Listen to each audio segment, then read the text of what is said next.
Kirk Lawson. I'm from the Dayton, Ohio area, a little suburb, Huber Heights. They're famous for all their brick homes, Huber homes. I punch people in the head, throw them on top of their head, stab them with Bowie knives, hit them with sticks, chop them with tomahawks. I do some bartitsu, lots of cool stuff like that, but we don't consider ourselves, I don't consider myself a fancy, super skilled, slick fencer. I just hurt people. So that's the name of the game. You have a tool, you have a weapon, a tool, and you figure out the most efficient way to inflict damage and injury on the other guy without allowing him to do the same thing to you. Sometimes that means being slick and smooth and beautiful, and sometimes it means being rough and gruff and just laying the hurt on.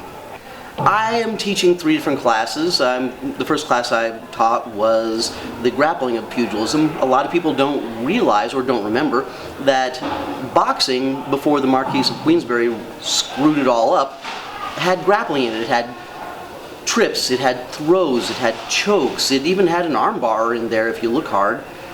It was all in there. The most popular throw was called the cross buttock, and basically it was any throw where you turned and pulled the other guy facing the same direction as you across your hips, or colloquially the buttock. It was awesome. Those people with a Asian martial arts background, that would be anything from koshiguruma, ogoshi, taitoshi, any of those sort of throws existed in boxing. And you get to punch him in the head first. What's not to like? Everyone likes to talk about how it keeps you in better health and you get to move, and yes, that's all true.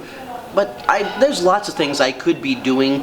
I could be running or lifting weights or any of a number of different things, but the martial arts training that I do is fun. It's not that I necessarily expect to get into a fight and have to lay a beat down, because, I'm getting old. I may not be able to do that anymore. I had an old Sealot friend who said, "I'm not going to fight you, I'm just going to stab you. I'm too old to take a beating." I'm too old now to take a beating, so I'm not going to screw around with that. I'm going to do the most efficient thing to lay into that. My last class this week is going to be Introduction to the Basics of Handling Pistols. I do teach concealed carry classes in Ohio, and so I'm familiar with, well acquainted with, how to use a firearm to end a aggressive attack in a conflict. But that's a different type of martial art from boxing or any of the Asian martial arts. Those are what we do for fun. I had, again, one of my old martial arts friends used to say, you do unarmed martial arts so that you have time to get to your weapon. And that's true in that context, but for me, I'm just having fun. This is what I enjoy. You've also got lots of stage combat stuff. I was just watching another class a little bit on stage takedowns. How to perform takedowns and techniques that look good but don't actually injure anyone. Now that's looked really, really strange to me, because if I'm doing a takedown, a throw, a trip, I want to injure them at the same time. But it was fascinating to watch this class, how to make it look like someone's getting hurt, but everyone stays safe. Anything that you want to learn in a combatives Western martial arts series can go through all of this.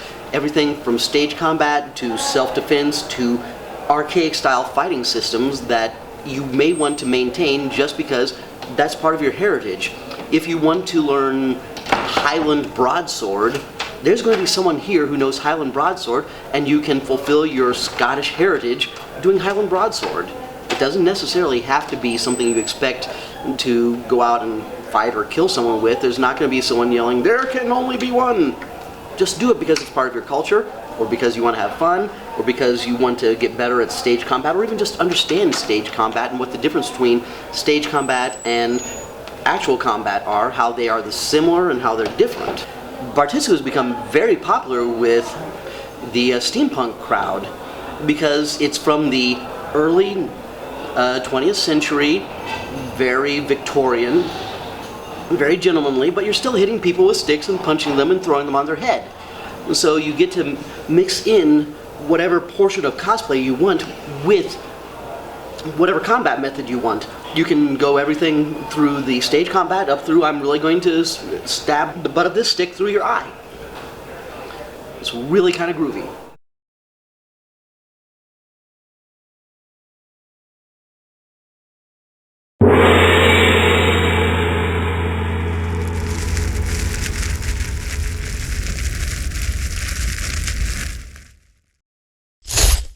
Woo!